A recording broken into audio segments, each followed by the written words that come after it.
Congratulations Ravi. Thank you. ఇంతమంది మిమ్మల్ని అభినందిస్తుంటే నీకేమనిపిస్తోంది? ఎంతమంది అభినందించినా ఎవరో అభినందించలేదనే బాధ. డోంట్ వరీ, మీరు పట్టుదలతో ఏదైనా సాధిస్తారన్న నమ్మకం నాకుంది. Thank you very much. Bye, see you later.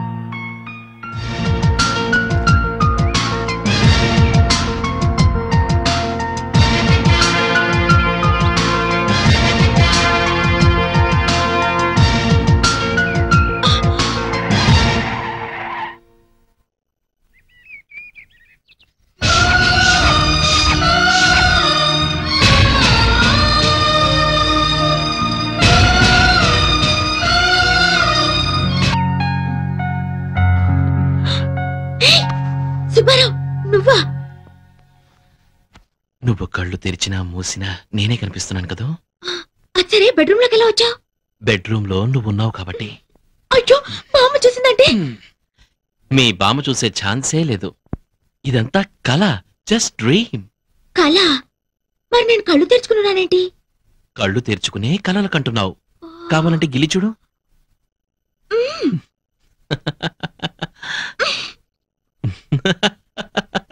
మా నాన్న గిల్లి చూద్దాం.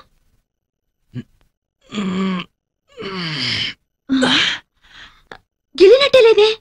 మరి కలంటే అలాగే ఉంటుంది. అదేంటి దగ్గరికి వస్తున్నా? దూరంగా ఉండలేక. ఓ మై గాడ్, కల కదా అని చేయి వేస్తావు ఏంటో. ఇంతే కదా, మొద్దు పెట్టుకుంటావేమోనని కంగారు పడ్డాను. అరే, భలే గుర్తు చేశావు. ఇంత చిన్న ముద్దకి ఎంత మైకంగా ఉందో.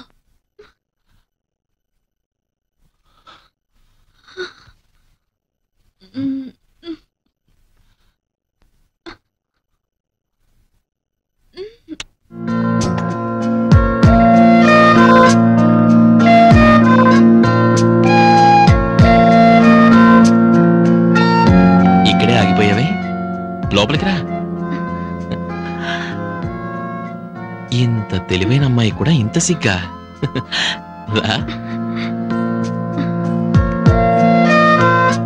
కూర్చో. ఈ పాలు, మల్లె పువ్వులు, పట్టు పరుపులు, ఈ స్వీట్స్ ఇవంతా రొటీనే. ఇంతకన్నా అందంగా, డిఫరెంట్ గా, గొప్ప అనుభూతితో ఈ ప్రపంచంలో ఏ ప్రేమ జంట చేసుకోలేని కొత్త స్థలంలో మనం ఫస్ట్ నైట్ చేసుకుందాం. వస్తావా?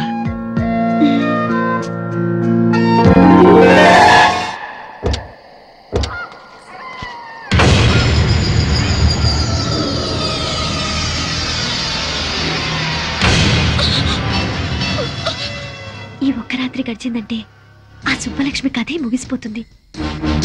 ఏది ఏమైనా నేను సుబ్బలక్ష్మి కాదని తెలిస్తే ఎన్ని ప్రమాదాలు వస్తాయో ఏమో.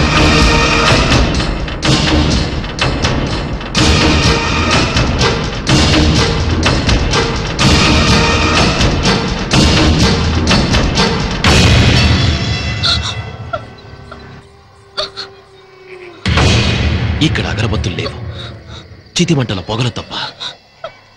మనకిష్టమైతే ప్రతి సమాధి పట్టెమంచంలా వాడుకోవచ్చు.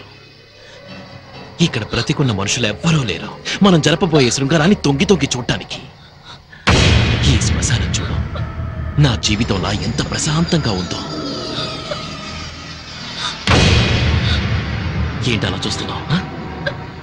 మన శోభనానికి ఈ ప్రపంచంలో ఇంతకన్నా అందమైన చోటు మరొకటి దొరకదు.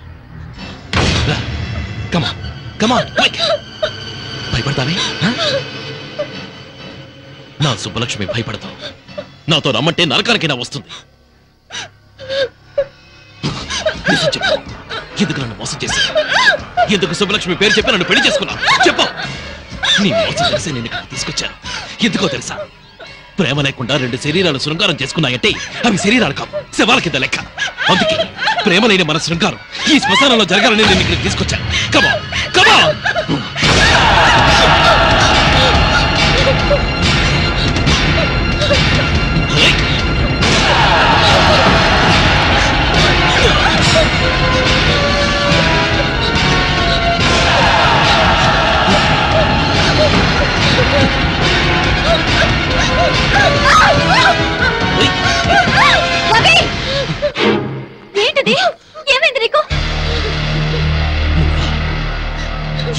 నీ భాగం ఎంత? రవి, జీవితంలో ఒక మంచి స్నేహితురాలు దొరికిందని మనసు విప్పి అన్ని విషయాలు నీకు చెప్పినందుకు నాకు ఇంత ద్రోహం చేస్తావా? మీరిద్దరూ కలిసి నా జీవితాన్ని సర్వనాశనం చేస్తారా? ఇప్పుడు నీకేం జరిగిందని? ఇంకేం జరగాలి? ఈ దివ్య సుబ్బలక్ష్మి నన్ను ఎందుకు నమ్మించావు? ఎవరు నమ్మించారు? దివ్య సుబ్బలక్ష్మి అని పొరపాటు పడింది నువ్వు, ముద్దు పెట్టుకుంది నువ్వు. ఈ విషయం తెలిస్తే ఆమెను పెళ్లి చేసుకోవడానికి ఎవరైనా ముందుకొస్తారా? తెలియక నేను పొరపాటు చేసినందుకు తెలిసే మీరు నాకు శిక్ష వేస్తారన్నమాట. ఇది శిక్ష కాదు రవి, ధర్మం. దివ్య నిన్ను మనస్ఫూర్తిగా ప్రేమించింది. దాని బతుకేమైపోతుందో ఒక్కసారి ఆలోచించు. నీ చెల్లెలకి న్యాయం చేయడానికి నాకు ద్రోహం చేస్తావా? నిన్ను ఒక మంచి ఫ్రెండ్ గా నేను గౌరవించినందుకు నన్ను మోసం చేయడానికి నీకు మనసెలా ఒప్పింది? నా మనసుతో నాకు సంబంధం లేదు. నాకు నా దివ్య ముఖ్యం, దాని భవిష్యత్తు ముఖ్యం. నీకు నీ చెల్లెలే ముఖ్యమైతే నాకు నా సుబ్బలక్ష్మే ముఖ్యం. నన్ను మోసం చేసి పెళ్లి చేసుకున్నందుకు జీవితాంతో ఈ మోసంలోనే బతకండి.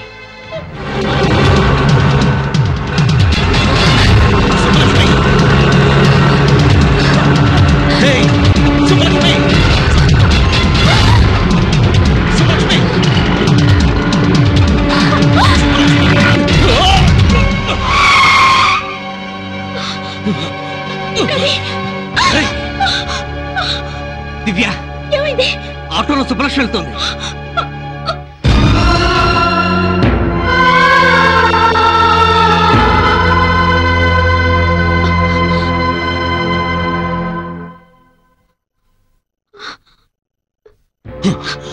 ఏమిటండి అన్యాయం? కనీసం మీ గాయం మీద రక్తం కూడా తుడిచే హక్కు లేదా నాకు? లేదు, హక్కు లేదు నీకు. కనిపించని గాయం చేసి కనిపించే గాయాన్ని తుడిచినంత మాత్రాన పైనున్న గాయం మానిపోవచ్చు గాని లోపల మంట ఆరదు. ఇలా ఎన్నాళ్ళు నన్ను దూరంగా ఉంచుతారు? అది ఆలోచించుకోవాల్సింది నువ్వు దగ్గర కావాలని నేను కోరుకోలేదు.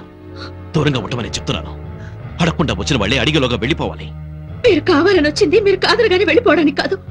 నా మనసులో మీకు స్థానం ఉన్నట్టే మీ ఇంట్లో కోడలిగా నాకు స్థానం ఉంది. కానీ నా మనసులో నీకు స్థానం లేదే. మనిషిగా నువ్వు బట్టే జాలి కూడా లేదు. నువ్వు నాకే కదా నా సుబ్బలక్ష్మి కూడా ద్రోహం చేశావు. అర్హత లేకపోయినా ఆమె స్థానంలో వచ్చి నువ్వు కూర్చున్నావు. ఈ ఇంట్లో ఆమెకున్న హక్కును అన్యాయంగా నువ్వు నీ సొంతం చేసుకున్నావు. నిన్నెప్పటికీ క్షమించను. పట్టుదల మీకే కాదు నాకు ఉంది. మీరు కావాలనుకున్నాను. మీ ప్రేమ నాకే దక్కాలని ఆశపడ్డాను. మీ ఊహల్లో పిచ్చి దానిలో బతికి ఎంతో కష్టపడ్డాను. చివరికి మీ దగ్గరికి చేరి కూడా మిమ్మల్ని మీ ప్రేమని సాధించుకోలేకపోయాను. నేను కోరుకున్న ప్రేమ నా సుబ్బలక్ష్మి ఎవరితో వచ్చి అనుభవిస్తే ఇంకొక మాట మాట్లాడితే నేను బతకనివ్వను అంటాను. ఈ భూమి మీద సుబ్బలక్ష్మి బతుకున్నంత కాలం నాకు మనశ్శాంతి లేదు. మా ఇద్దరిలో ఎవరో ఒకరే బతుకుండాలి. అది నా కంటికి కనిపించిన మరుక్షణం దాన్ని చంపి నేను ఆత్మహత్య చేసుకున్నాను. ఎవరిని చంపుతావే? నా సుబ్బలక్ష్మి చంపుతావా? ఏమిట్రా ఆవేశం? ఆవేశంలో నువ్వేం చేస్తున్నావో నీకు తెలుసా? ఎందుకు ఇలా మారిపోయావురా? నిన్ను రాక్షసుల చుట్టానికైనా మేము బతికుంది. నన్ను క్షమించమ్మా. నేను నిజంగా రాక్షసులా మారే పరిస్థితి వస్తే నేను మీ కంటికి కనిపించను. మీకే కాదు ఈ ప్రపంచంలో ఎవరికీ కనిపించను. 12:15 కి కొండాపూర్లో ఒకరిని మీట్ అయ్యి 1:15 కి గోల్కొండలో లంచా. కొండాపూర్ నుంచి గోల్కొండ వెళ్ళడానికి ట్రాఫిక్ లో 45 మినిట్స్ పడుతుంది. ఇక అతనితో ఏం మాట్లాడేది? రోజులో 8 గంటలు ప్లాన్ చేసుకోవడమే చేత కావట్లేదు. రేపు పెళ్లి చేసుకుని పిల్లల్ని గానీ భవిష్యత్తులో వాళ్ళ మంచి చెడ్డలేం చూస్తారు. ఈ లిప్స్టిక్ పౌడరు పూసుకుంటూ మేకప్ కోసం వేస్ట్ చేసే టైంలో అరగంట నా ప్రోగ్రామ్ మీద పెడితే ఇలాంటి మిస్టేక్స్ జరగవు. Sorry sir. చూడు, ఈ ఆడవాళ్ళ ఏడుపు అంటే నాకు అంబులెన్స్ సైరనంత అలర్జీ. ముందా ఏడు బాబు. ఆ కొత్త అసిస్టెంట్ మేనేజర్ పేరేంటి? ఐశ్వర్య సార్. వాట్? తను ఆడపిల్ల? ఆంటీ అయ్యుండొచ్చేమో సార్. ఎవరు అపాయింట్ చేశారు? చైర్మన్ గారు సార్. ఏమన్నావు? కాఫీ తాగడానికి వచ్చారా? అవును సార్. తాగారా? తాగాను సార్. ఓహో, బిల్ ఎవరిచ్చారు? నేనే ఇచ్చాను సార్. ఆహా, ఇంటి వరకు డ్రాప్ చేయమని అడిగిందా? లేదు సార్, బస్ స్టాప్ వరకు. ఆహా, బండికి పెట్రోల్ ఎవరు పోయించారు? నేనే సార్. ఈ అమ్మాయిలతో ఫ్రెండ్షిప్ చేస్తే ఇదే ప్రాబ్లం. అదే అబ్బాయిలతో ఫ్రెండ్షిప్ అనుకో, పెట్రోల్ నువ్వు పోయిస్తే కాఫీ వాళ్ళు తాగిస్తారు. సినిమాకు నువ్వు తీసుకెళ్తే కూల్ డ్రింక్స్ వాళ్ళు ఇప్పిస్తారు. డిన్నర్కి వెళ్తే ఐస్ క్రీమ్ అన్న షేర్ చేసుకుంటారు. కానీ అమ్మాయిలు అలా కాదు. గిఫ్ట్ లిఫ్ట్ అన్ని మనమే అరేంజ్ చేయాలి. మనకన్నా మంచి పార్టీ తగిలితే షిఫ్ట్ అయిపోతారు. బిల్లు నీకు, థ్రిల్లు వాళ్ళకి. నేనేం గీతోపదేశం చేయట్లేదు బాబు. చూడు మూర్తి, నువ్వు నాకంటే చిన్నోడు కాబట్టి చెప్తున్నా. ఈ ఆడవాళ్ళకి ట్రాన్స్ఫార్మర్ కి ఎంత దూరం ఉంటే అంత మంచిదబ్బాయ్. కాదని వెళ్ళావో కరెంట్ షాక్ కొట్టిన కాకిలా అయిపోతావు. Be careful. మేబ్లిన్ లిప్స్టిక్, కంపు పెట్రోల్ వాసన. దీన్ని ఎలా పూసుకుంటారో ఏంటో. అవును, లిప్స్టిక్ ని పెదాలకి ఎందుకు పూసుకోవాలి, కళ్ళకెందుకు పూసుకోకూడదు? వా, వాట్ అన్ ఐడియా.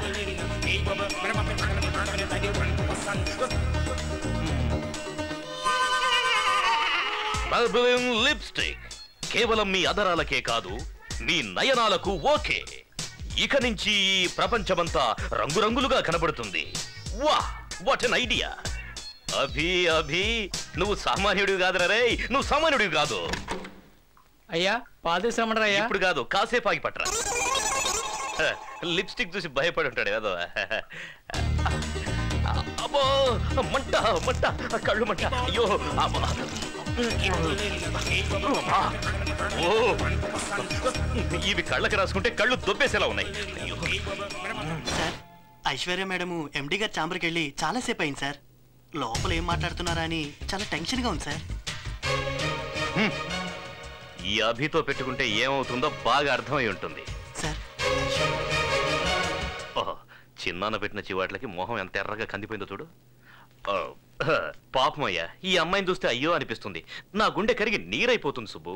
సార్ మీరేం బాధపడకండి సార్. పాపం మీరు మాత్రం ఏం చేయగలరు, వదిలేయండి సార్. సుబ్బు, ఈ అమ్మాయి అకౌంట్ అంతా సెటిల్ చేయి. సరే సార్. అలాగే ఓ రికమెండేషన్ లెటర్ తీసుకురా, సంతకం పెడతాను. మనలాంటి పెద్ద కంపెనీలు రికమెండ్ చేస్తే కనీసం చిన్న కంపెనీలో అయినా ఉద్యోగం దొరుకుతుంది. సార్ ఇది ఎంత మంచి మనసు సార్. సుబ్బు, నీకు తెలుసు కదా అమ్మాయిలంటే నాకెంత ప్రేమ, కరుణ, జాలియో అని. You can go now. అలాగే సార్. ఏంటిది? నా ప్రమోషన్ లెటర్. ప్రమోషనా? ఏ నిన్ను డిస్మిస్ చేయలేదా? లేదు, నన్ను మేనేజర్ గా ప్రమోట్ చేశారు. మేనేజర్ గానా? మరి నేను? నిన్ను సస్పెండ్ చేశారు. What? నన్నా? షాక్ అవ్వదు, లెటర్ చూడు. చిన్నమ్మా, ఏంటి బాబు? ముందు నీ బట్టలన్నీ సర్దుకో, మనం ఇంట్లో ఉండొద్దు, వెళ్ళిపోదాం పద. ఏమైంది? నీ మొగుడున్నాడే తనే నా శత్రువు, ఇక్కడ ఉండను, మన ఇంటికి వెళ్దాం పద. మళ్ళీ ఏం చేశారయ్యా? నన్నే ఉద్యోగంలోంచి డిస్మిస్ చేసేశాడు. నిన్ను ఉద్యోగం నుంచి డిస్మిస్ చేశారా? ఆఫీస్ అంటూ 24 గంటలు కుర్చీకి అతుక్కుపోయి పనిచేసాను చూడు, దానికి మీ ఆయన చేసిన సన్మానం ఇది. చిన్నమ్మా, నిన్ను చూడ్డానికి ఇంటికి వస్తున్నానా? ఒకే వరలో 2 కత్తులు ఇమ్మడవు. ఈ ఇంట్లో ఆయనైనా ఉండాలి, నేనైనా ఉండాలి. ఆ విషయం నాకు వదిలే. మీ చిన్నాననే ఇంట్లోంచి పంపించేస్తే పోలా? ఆహా, మహాపతివ్రత కొడుకు చెప్పాడు కదా అని తాళిగట్టిన వాడిని బయటికి తరిమేస్తావు నువ్వు? పాపం అలసిపోయి వచ్చాడా బిడ్డ, కాఫీ తెచ్చివే తాగుతాడు. అయ్యా కొట్టానంటే ముఖం పగిలిపోద్ది. నువ్వేమన్నా పెద్ద రౌడీని అనుకుంటున్నావా? నిన్ను చూస్తే ఆడపిల్లలోనికి పోవాలా? ఒక్కటి ఇచ్చానంటే అయ్యో ఈ రోజు వెళ్ళిపోతాను అనుకో బాబు. మీరు కాక నాకు ఎవరున్నారు చెప్పు? ఏదో పెద్దవాడిగా ఒక మాట అన్నానే అనుకో, దానికే నాకింత పెద్ద శిక్ష. పాపం ఎప్పుడనగా తిన్నాడో ఏమిటో. ఏదైనా టిఫినో తీసుకొచ్చి పెట్టవే, తింటాడు. పొద్దున్న చేసిందొద్దు, ఫ్రెష్ గా తీసుకురా. వెళ్ళు. తెస్తాను. నీ ముఖం ఎప్పుడన్నా అద్దంలో చూసుకున్నావా? ఇల్లిగడ్డ నీతుడు కోటు ఒకటి, ఇప్పరా కోటు. అరే ఆఫీస్ లో ఏదో గొడవ జరిగితే ఇంటికి వచ్చి ఇప్పుడు నాకు ఫిట్టింగ్ పెడుతున్నావా? ఒక్కటి బాధపడితే నేను చూడలేకపోతున్నాను రా. నీ కంట్లో నీరు చూస్తే నాకు చెయ్యి కాలు ఏది ఆడదురా. బియ్యపు ఉప్మా చేయనా, గోధుమ ఉప్మా చేయనా? ఉప్మాలాగా చేయవే చాలు. సరే. చిన్నమ్మా, నువ్వు వెళ్ళదు, ఇక్కడే ఉండు. లేదులే బాబు, నిన్ను వదిలి మేము ఎక్కడికి వెళ్తాం చెప్పు? నువ్వేం భయపడకు, నేను ఉన్నాను కదా. వెళ్ళవే, వెళ్ళు, ఉప్మా నేను చూసుకుంటాను, వెళ్ళు. ఎరా మీ పిన్నికి హింటిస్తే భయపడిపోతాను అనుకున్నావా? ఆఫీస్ కి రా, కాళ్ళు చేతులు విరిచేస్తాను. ఆఫీస్ ఏనిదిరా, నీకు పని ఇవ్వడం ఏంటి? కావాలంటే నా కుర్చీ ఇచ్చేస్తాను, వాడే చూసుకుంటాను. వేరే వాళ్ళ కుర్చీలో కూర్చోడానికి వాడికి ఏదైనా గ్రహచారం పట్టిందా? వాడికి సెపరేట్ గా వేరే కుర్చీ వేయండి. డిమాండ్ చేసి కూర్చోటానికి ఇది ఏమన్నా జాయింట్ గవర్నమెంటా? మన ఆఫీస్ లో అసిస్టెంట్ మేనేజర్ కుర్చీ ఒక్కటే ఖాళీ ఉందా? Assistant manager? నేను చస్తే కూర్చోను.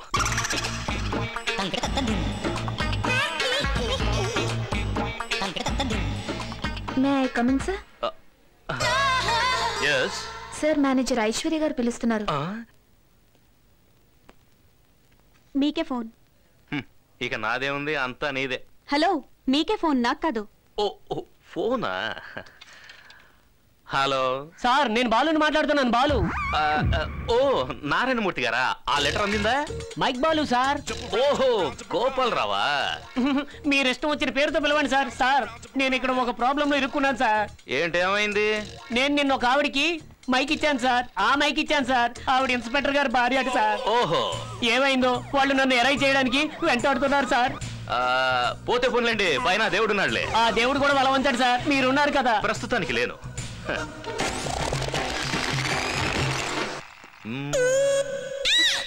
ఏంటి? ఏం లేదు.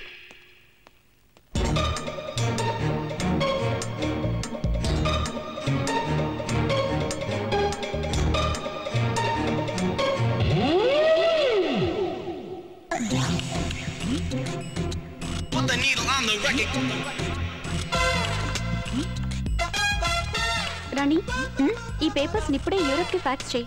Okay madam. Good evening sir. Good evening. ఏమైంది బాస్? ఆఫీసులో ఇంత హీల్స్ వేసుకొని పనిచేయకండి, చూడడానికి జిరాఫిల్లా కనిపిస్తున్నారు. What are your plans to launch on India? Well,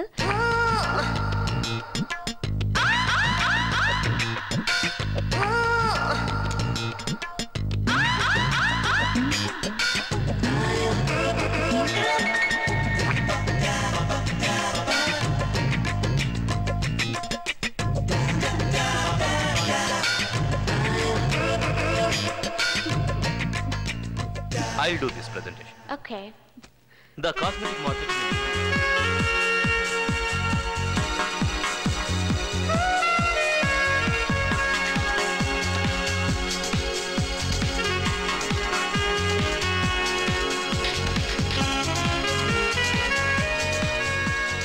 నీకు అసలు బుద్ధుందా? అంత ఇంపార్టెంట్ మీటింగ్ జరుగుతుంటే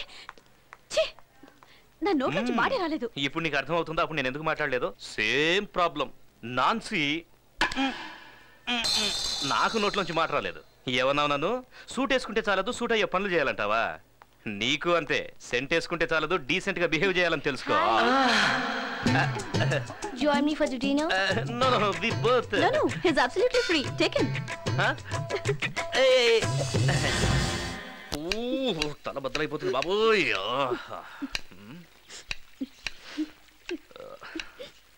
ఏం చిన్నమ్మా, ఇది నిజమైన కన్నీరా, ఉల్లిపాయ కన్నీరా? ఓహో, నిన్న రాత్రి నేను ఎక్కువగా తాగానని కోపమా? ఇంకెప్పుడు నేను మందు ముట్టుకోను, ఓకేనా? నీకేదైనా అవుతుందేమోనని రాత్రంతా మాకు నిద్ర పట్టలేదు బాబు. ఏం చిన్నమ్మా, మీరంతా నాతోనే ఉన్నారుగా. మేం బ్రతుకున్నంత వరకు నీతోనే ఉంటాం బాబు. చచ్చా, ఆ మాటలేంటి చిన్నమ్మా. మరేం చేయమంటావు? నేను చెప్పిన మాట విని నువ్వు పెళ్లి చేసుకోవచ్చు కదయ్యా. ఆ ఒక్క విషయంలో మాత్రం బలవంతం చేయొచ్చు. ఎప్పుడో జరిగిపోయిన దాని గురించి ఆలోచిస్తూ జీవితాంతో ఇలాగే ఉండిపోతావా బాబు? ఎప్పుడో జరిగింది కాదు చిన్నమ్మా, ఎప్పుడు జరిగేది అదే. ఈ ఆడవాళ్ళ గురించి నాకు బాగా తెలుసు. నీకేం తెలీదు బాబు. మీకే ఏం తెలియదు చిన్నమ్మా. ఈ ఆడవాళ్ళకి ప్రేమించడమే తెలుసు, పెళ్లి చేసుకునే ధైర్యం ఉండదు. ప్రేమించేటప్పుడు అమ్మ నాన్నల్ని మర్చిపోతారు, పెళ్ళప్పుడు ప్రేమికునే మర్చిపోతారు. కుర్రాళ్ళు ప్రేమించడానికి ఎక్కువ టైం తీసుకోకపోవచ్చు, కానీ ప్రేమించాక జీవితాంతం గుర్తుపెట్టుకుంటారు. అమ్మాయిలు ప్రేమించడానికి ఎక్కువ టైం తీసుకుంటారు, కానీ మర్చిపోవడానికి చిటికెలో మర్చిపోతారు. ఎవరెందుకు చిన్నమ్మా? అంజలి గురించి మాట్లాడదు. నా కోసం చస్తానంది. నేను చావు బతుకుల మధ్య ఉంటే వేరే వాడిని చేసుకుని వెళ్ళిపోయింది. ఆ విషయాలు ఇప్పుడు మాట్లాడదు, వదిలే. తను మర్చిపోయినంత తేలిగా నేను మర్చిపోలేను చిన్నమ్మా. తలుచుకున్నప్పుడల్లా రక్తం ఉడికిపోతుంది. అలా మాట్లాడకూడదయ్యా, తప్పు. తన గురించి ఏం మాట్లాడినా తప్పులేదు చిన్నమ్మా. అయ్యో. ఒకప్పుడు తన కోసం చచ్చిపోవాలనిపించింది, కానీ ఇప్పుడు కనిపిస్తే చంపేయాలనిపిస్తుంది. లేదవి, లేని వాళ్ళ గురించి అలా మాట్లాడకూడదు.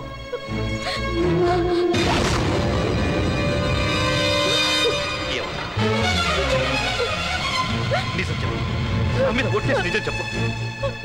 ఆ రోజు యాక్సిడెంట్ లో అంజలి చచ్చిపోయిందయ్యా, చచ్చిపోయింది.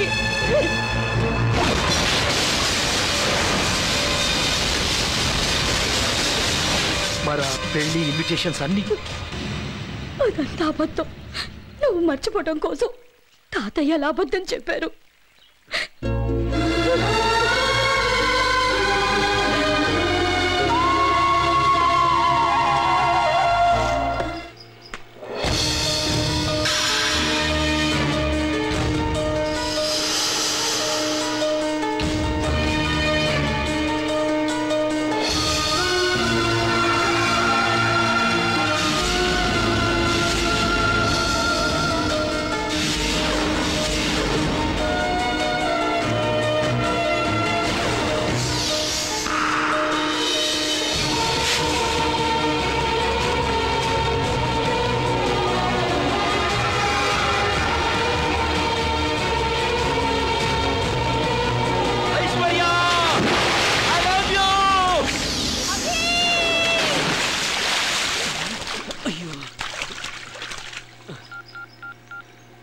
నానా, నేను బొంకు, వదిన నీళ్ళలో జంపు.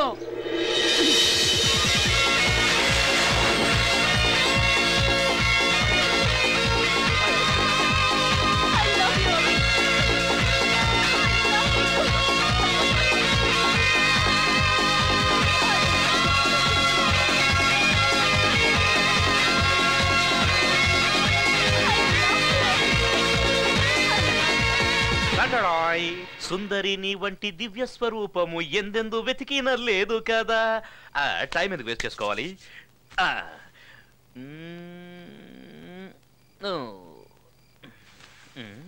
ఏమైంది? ఏం లేదు, జీవితంలో మొట్టమొదటిసారిగా అమ్మాయికి ముద్దు పెడుతున్నాను. అది కూడా పోయి ఈ రాహుకాలంలో ఎందుకని. నువ్వు కూడా ఇవన్నీ నమ్ముతావా? నాకు తెలుసు మనిద్దరు అభిప్రాయాలు ఒకటే, ఆలోచనలు ఒకటేనని. నీ లిప్స్టిక్ కాన్సెప్ట్ విన్నప్పుడు నేను ఎంత షాక్ అయ్యానో తెలుసా? యాజ్ ఇట్ ఈస్ నేను అనుకున్నదే నువ్వు చెప్పావు. నాకు ఆ రోజే అనిపించింది నువ్వు నేను ఒకలాగే థింక్ చేస్తావని. ఐషు, నువ్వు నా అర్ధాంగివి, నీ దగ్గర నిజం ఎందుకు దాచాలి? దీన్ని tehelka.com అంటారు. యాక్చువల్లీ ప్రతి ఒక్కరికి తమ గురించి ఎదుటివారు ఏమనుకుంటున్నారో తెలుసుకోవాలన్న కుతూహలం ఉంటుంది, అది సహజం. నేనేం చేశానంటే ఈ మైక్ ని టేబుల్ కింద పెట్టి నీ కాన్సెప్ట్ వినేశా.